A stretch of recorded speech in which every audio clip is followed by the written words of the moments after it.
Hey everybody, this is Frosty again, bringing you live here from the Stone Briar Mall at Microsoft Store. We are live here with Halo 5 Guardian gameplay. Matches here have been hot. We've had some really great matches so far, and I'm going to go ahead and turn it over to my new friend here. Hey guys, what's up? It's John. My name's Typographic on Xbox Live, also on Twitter. Anyways, we've got some Halo 5 gameplay here. Really talented teams came out to Microsoft Store tonight. What do you think about the gameplay we've seen so far? I really think the gameplay has been really static because everybody's been really filling each other out. But as everybody's been really getting comfortable with the maps, we've been seeing some incredible gameplay. People are starting to really get the hang of what the maps are like. And it's been actually some great fun to be watching these most current matches. So with that, we're going to go ahead and get into this next game by Rowe Bros versus Snake Eaters, guys. And so, Rowe Bros versus Snake Eaters, I think that's a fantastic set of names here. And we're going to get here live Halo 5 Guardian gameplay. So what do you think so far, coming from a spectator point of view? How do you think the games have been going? I think the games have been going a little slow at first. Definitely teams, very new to the maps. They don't know where they're at, where they're going, what they're doing. Especially, I've noticed, a lot on Regret, the flags actually spawn below the base here, and we're going to see that in this coming up game, which has been very interesting because you kind of need to hold top mid control and gather weapons. Of course, that's always been the secret to key Halo gameplay, but yet you still have to capture the flags beneath the base. So it's been a really interesting dynamic seeing teams, what they choose to push for first, and a lot of sneaky counter caps too. And what you're really getting to is a lot of that power play. As teams are really kind of seeing how other teams are playing, you're seeing this really aggressive style emerge where people are trying to play for these power weapons to really control the map. And as we saw on the last team, they really used the fuel rod cannon, but it looks like here blue team was sleeping, and red team is just going to get a quick, easy cap. That looks like a giant mistake there. Blue team's O2 is trying to finish that mistake and get a quick cap back on their own. And trying to get switcher here now. 09's coming in for that cap. As we saw, one red team member did go down. Looks like blue team 09's bringing that back in for his teammate, but his teammate's not covering him. So that could be an error. It looks like he doesn't realize that the flag cap is below the map. Let's see if red type can capitalize on that. It looks like they might. Both teammates there, and there's a nice stop, but he might be still able to get this. No. Oh my gosh, Lord, red clutches up. Mess play there. Yeah, I mean, as we just saw too, as the player is spawning, there is an overshield on the map, and there was a little bit of mishap, earlier in games where teams were not aware of it. Whenever you pick up overshield in this game, like previous Halos, you actually have to stop, and there's an animation. They thought it would just apply.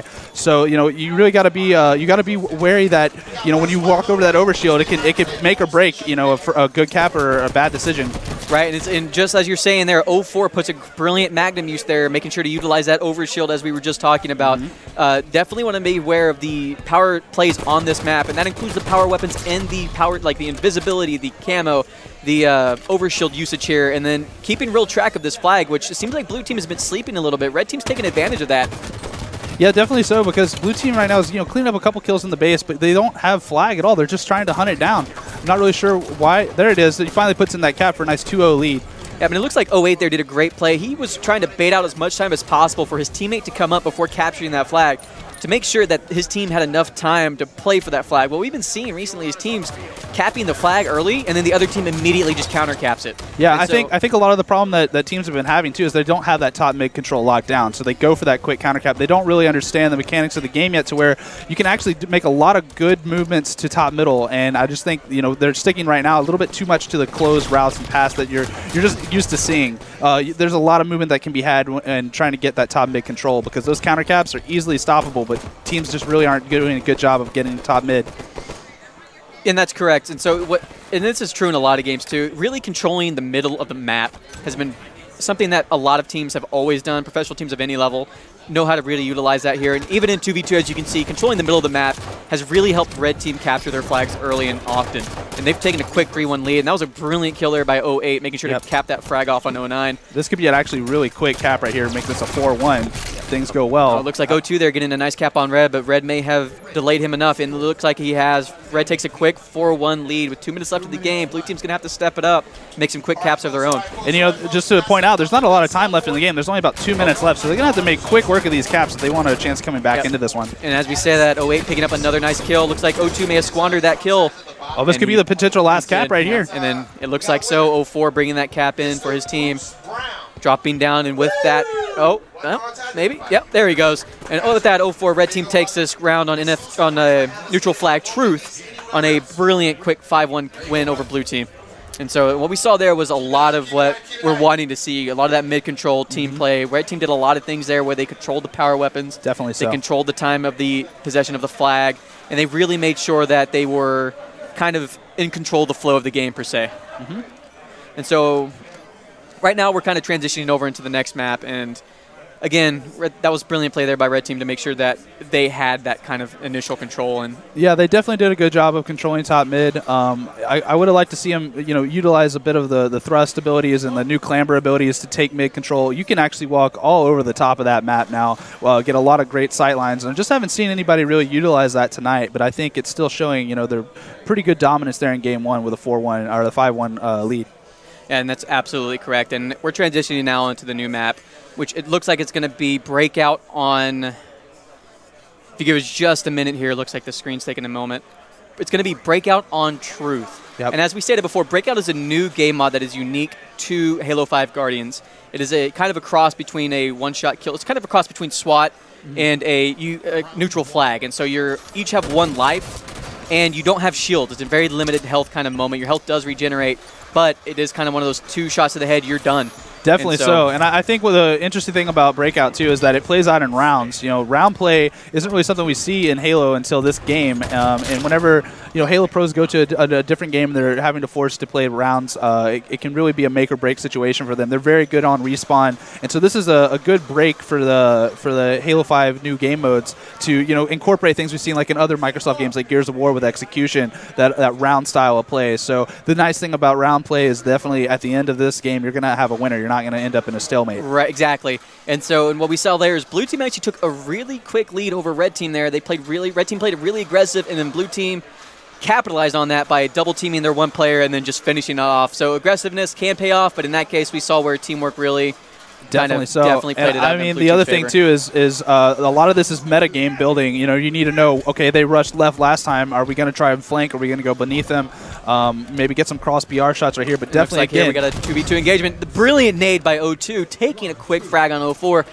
And looks like 08 evens the score. So it's a nice 1v1 situation right now. You get them right here on their car slide. A little bit of a gunfight going there, and a brilliant kill by Red Team. They bring it back quickly to 1-1.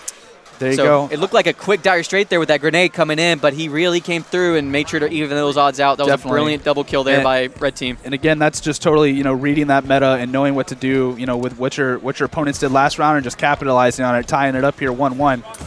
So we got a quick 2-2 engagement here, and Red Team taking a quick one. Oh, man, that was a really quick comeback there, but it was really fast. As you can see, this gameplay is starting to happen a lot faster. You're not seeing a lot of this dancing around movement that we're really used to seeing from Halo games. We're seeing a lot faster kind of rapid gameplay as they're trying to fight for these kills. And it looks like here the teams are really sticking together. And was that a double kill with the nade? That was a double nade kill right there, sir. Wow, that was a brilliant double kill nade coming in from Blue Team. And it's 2-2 right now, guys. And so right here we'll determine if Blue Team either gets sent home or they go to a tiebreaker Slayer match. And again, they're both going to this right side. Looks like they're ready to just duke it out with skill here. Red Team and Blue Team. Oh, man, he goes down to a quick grenade. And there he goes. Blue Team takes this round. So we're going to see a Game 3, the first Game 3 so far of this tournament. So it should be that round 5, is it not? Oh, maybe no, not. Maybe I'm first team to 5. First team to 5. Yep. I'm sorely mistaken here. So I apologize for that. That was my fault there. I'm just so used to seeing these games go so quick. Oh, yeah, no. This game mode is bleeding fast. As we saw earlier with that double kill nade, they can end that quickly. Yep. Oh, and looks like there O2 goes down. Red Team's kind of recuperating. Great kill there by 09. Make sure to even these odds out. And there's a little fight there, and Blue Team takes it again. So and there we go. We have Blue Team taking this game in, making sure to really bring this to a tiebreaker situation. So we're going to see a Slayer map, the first one of the game, or first one of the tournament, sorry. Oh, this actually is the first game that we went to Game 3. Yes, sir. So we're going to see that here in a few minutes. And so we would like to thank everybody for tuning in here to watch us now on this stream. It's a lot of Halo 5 gameplay. It's fantastic play so far from people as they're really getting used to this. And again, it's Rowe Bros versus Snake Eaters, and now they are tied at 1-1. And then we are getting into their game shortly here, guys. So we appreciate y'all. Again, we are broadcasting live here from Microsoft Stone Briar in Dallas-Fort Worth area. So if you're in the neighborhood, please come in and see us. We would like to see as much turnout as possible for this midnight release. So But so far, what did you think of that last game? Looks like blue team really kind of tightened up their act, didn't they? Oh yeah, I mean definitely. They were down to their cards, and they said, this is do or die time. We gotta step it up, and they really showed out. Those last, I think it was 3-round sweep that they took, and I mean just really turned it on. It's great getting to see this. As we progress in the tournament, we get closer and closer to the top 4 teams in the bracket or whatever.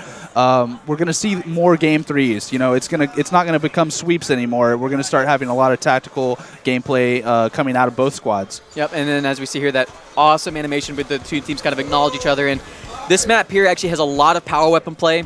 You see a lot of these rocket launchers and sniper rifles at the high ground. And it looks like here they're actually going to go for a quick Slayer take on this. This is going to be a little bit more action-oriented, as this is a Slayer. This is not an objective play. It's going to be who can get the most kills. It looks like red team takes a quick double kill there. We got rockets coming in right now, too. I mean, he's got him weak in his base, really kind of forcing him back. But as you can tell, that blast rate is just not nearly as big as previous Halo games. It's having to use 3 rockets there for a single kill. Yeah, and that was a good play by O2 to really bait out those first 2 rockets and make sure that he doesn't just get a one-and-done rocket and they give them that power play for even much longer. But it looks like here they're going to go great play by using a power weapon to take a power weapon. And they now have control of both power weapons, which is a great long-range advantage. But if blue team gets close, they can really even this out. Oh, and look at that Halo timing right there. See, we can actually see here in the Microsoft Store, we can see these team screens. We can see in caster mode that he was through the wall. He was right there. He had rockets. He could have easily finished that play. But, giving them the first kill of the game for blue team. Yep. And then it looks like red team there, his teammate coming in to save him from that little blunder there by picking up those 2 kills and kind of saving that power weapon drop and then maintaining his own. And we're seeing a little bit of more of a long-range poke game coming out. A lot less aggressive style play, and more once they've controlled the power weapons, they're really utilizing that range advantage. Oh, definitely. I mean, as you can see here with Store 2, I mean, he's swapped his pistol and his AR for a DMR and a BR. He's totally trying to engage them at long range at this point. It looks like a great nade there to kind of set the standard. And never mind there. They kind of just powered through it, saying what nades belong to you, and powering through. And red team's taking the lead here at 6-2, and it's first to 20, guys. And so blue team's still not out of this yet, but they really need to tighten up on these power weapons. We got new rockets dropping in about 15 seconds, too. Oh, it looks like we may have a little bit of a technical difficulty here. Looks like the game might be frozen a little bit. But with that, we're here in the spectator mode, which hasn't been seen in any Halo before. So we're actually seeing this new to Halo 5 Guardians. And with that, the technical difficulty seems to have cleared up, and the team is back in full force. Oh, looks like a little bit of a misplay there from O2, but they're dancing a little bit. Yeah, we've got a classic grenade fight happening here up at this power weapon. You just really want to kind of bank those nades off that ramp, so you can try to get them a little weak and then really push in. As you can see, we had a bait and switch happen, and he was able to clean up a kill and get away with that rocket for free. Oh, get some weak. Oh, pucket rockets coming in. Yep, missing some clutch rockets there, but picks it up quickly with the battle rifle play. Yep. Quickly coming back into this game. He's got to reload those rockets, though. Doesn't look like he's going to be able to get this kill. Might be able to dash. My Lord, that was a fantastic play there by 04 to recognize that he needed to switch his gun, because 02, as we saw, didn't have his guns reloaded, and that's the one downside to power weapons, is that they take a substantial time to reload. Yep, so now red team in control of both power weapons. They got a sniper, bottom, middle, and rockets jumping over through mid. I mean, this could really just get ugly here for blue team. Oh, looks like OA's going for the snow scope. That's not a great idea, as he gets picked off, and he's leaving his teammate alone as he's coming around to... Picks up a big double kill, I think, actually, for red. Looks like he did. So red team is 9-5 now. So blue team's kind of closing that gap slowly. They're starting to recognize that power play. They need to get to these power weapons. I'm not liking the fact that they're just leaving them for red team to take. And we see here a little bit of a 2-man play from 08. Can he hold this against blue team here? Red team's flanking him. Can he bait him long enough? Looks like he can. But a brilliant recognition there by 09 to pick him off. That was really a great nade, too. But, I mean, red team answers back, gets that nice double kill. They're still extending their lead just a little bit, but really it can be totally come back if they get some more power weapon play. And like you were saying earlier, leaving these sniper rifles open, you really want on this map to control snipe side of the map. If you can get rockets, but you need to bring it back over here because there's way more cover, and they have to push you from pretty much 2 angles asides of lifts. So he's doing a good thing back here in the red snipe, but right now he's looking for this blend. He gets the headshot. There. Oh, that was amazing. So extending that lead by 5 kills. So we see here, and the respawn times are relatively quick, so there's not a lot of downtime between kills here. Once you're dead, you can get right back in and get back in there to help your teammate. So looks like they're here recognizing it, trying to get to that red team power play here. And again, red team's doing a great job to make sure they're using power weapons to get power weapons. Yeah, as you can see, even though he left his teammate there, he was actually leaving to go get that new rocket. So they're at least acknowledging there are power weapons on the map. We can really send this home with those weapons. Looks like some team here. Blue team really doing a nice job, really tag teaming 04. Their one-on-ones haven't been successful, but they really need to do a better job here of, again, playing those power plays. And looks like they are here, but they're getting flanked again. Red Team doing a great job to really break them apart, and 0-4 goes straight for that power weapon. And then brilliant rocket there. Again, we're seeing those power weapons come into play. Definitely so. That was a brilliant move. I just noticing, from Red Team's style, they're definitely flanking their enemies all the time. That's the name of the game. With sprint now and the faster mobility, you're really going to have to watch out for that. Also, a thing to note, classic Halo radar is actually 30 meters, but in Halo 5 it's been lowered to 18. So, you're going to have to keep your head a little more on a swivel now, even in these default games with radar. Right. And you're not going to really see that kind of camping in, because again, that leads to more aggressive play. People can't see you from almost double the amount of space as it was before. But we saw a brilliant kill there by 08 to really get that nade in there and get the one tap, and Blue kind of evens it up there. Looks like 08 comes back with another kill. So Red Team's 18-11 here. Looks like they have 2 more kills to go. Actually, time limit's up, so Red Team takes that. So they are 2-1 in this series. And again, that was Rowe Bros versus Snake Eaters. And what did you think so far of that match? I think that was really good. I think they did a great job really controlling both sides of the map. They did a really good job of locking down those power weapons and flanking out of their minds. The blue team had no clue it hit them at some points in the match, and I think that they did a wonderful job and really wrapped it up to send them home. Yep, and I was glad there that we got to see that kind of elimination play there, the best out of 3. We saw that Slayer gameplay come into play, and we really got to see them really utilize power weapons to a substantial degree there. Almost more than half their kills were based off power weapons. Oh, yeah. They were really controlling the flow of the map by forcing Blue Team into bad 2v1 situations. And so what did you think of their tactics there? I think the tactics were pretty solid. Blue Team just needed to stay a little more in control of top mid, really kind of work those angles. And like I said, it's all about sniper control, really. But Red Team was making a good work of keeping them on respawn and keeping them having to have the pressure with the rockets. At that point, they were just too focused on rockets to where they couldn't even lock down snipe, and they really weren't able to do anything with it. And with that being said, though, I just wanted to make sure that everybody knows we are here at the Stone Briar Mall at Microsoft Store. And just being sure that everybody knows, come down, see us. If you're in the DFW area, please, we would love to see you here. We got a great turnout. Got a guy in a Master Chief costume. And with that, we're going to take a quick 5-minute break. We'll be back here shortly, guys.